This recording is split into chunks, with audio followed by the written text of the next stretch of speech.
чадвараар илүүрхий. Улс их орны хөгжлийн ачаа өндөр ур чадвартай боловсон хүчний нуруунд дээр явдаг зүй тогтолтой. Дэлхий улам ур даяар шиж Монголд уул уурхай, газар тариалан, үл хөдлөх хөрөнгийн зах зээл жилээс жилд өргөжөнд хэлж, дэлхийд нэр сүрээ цураатуулсан томоохон бүтээн байгуулалтууд өрнөж байгаа энэ үед эх орондоо төдийгүй олон улсын хөдөлмөрийн зах зээл тэнцвийц ур чадвартай, мэрэгчсэн боловсон хүчин өвүүлэх царай. Мэргэжил сургалт үйлдвэрлэлийн төв Политехник коллежийн нэр хүндийг өсгөх, суралцагчдын идэвх сонирхол, ур чадварыг нэмэгдүүлэх үүднээс Монгол Улсын засгийн газар 2014 онд дэлхийн ур чадварын байгууллагын 69 дахь гишүүн орноор элсэн юм.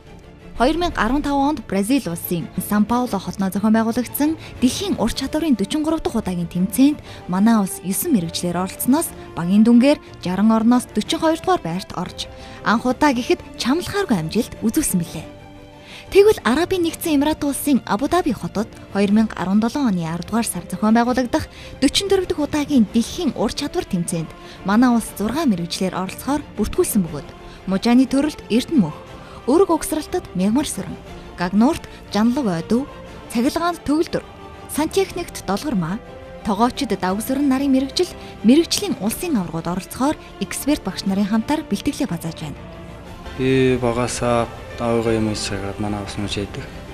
Тэгээд сэлбэр их оролцдог байсан. Тэгээд сэлбэр чимэрч мэрэгчтэй болно гэд 2010 онд Дархан уул аймагт аш Дархан өргөө техник коллеж чимэрчийн ангидээс орж суралцаад 14 онд суралцж явахдаа тэр сургуулиас ороод одоо 15 онд тэгэн технологийн дээд сургууль гэдэг сургуулийг төлөөлөд. Нөгөө барилга угсралтын мужийн техникчийн ангид элсэж орж байна. Сан нэгний мэрэгчлийн ирээд хэрэгцээтэй. Одоо ер нь ирээдүйд төгсөх мэрэгчлээ тэгээд би сан нэгний мэрэгчлийг сонгож орсон. Дэлхийн ур чадварын тэмцээнд оролцох зорилго гэх юм бол энэ болохоор яг улсын хэмжээний дэлхийн хэмжээний болохоор тэгээд тодорхой хэмжээний том зорилго гэж тавьж бас хэцүү тэмцээн шүү дээ. Дэлхийн тэмцээн учраас дэлхийн ур чадварын 2D 3D мод бол Joiner-гээд дотоод зэлийн хэмжээний чиглэлээр оролцож байгаа. 2D 3D мод бол нэг даалгавар нь 11 цагт, 2 даалгавар нь нийлээд 22 цагт хийж гүйцэтгэдэг байгаа. Мэдээж хүн хожигдохын төлөө авахгүй аль болох өрсөлдөн хийн бүтээн. цаашдаа бол мэрэгчлэрээ илүү дээшээ сурна. Тэгээд энэ мэрэгчлэр нь тултал сураад хамгийн дээд одоо инженеринд болно гэж боддог шүү дээ. Боловсрол мэргэжил ур чадвараараа залуу хүн өөрийгөө гойж, илүү гэдгээ бусдад харуулдаг цаг үе ирж байна. Мэргэжлийн ур чадвараар улсын хөгжлийг түүчээлэх цаг айсвэ.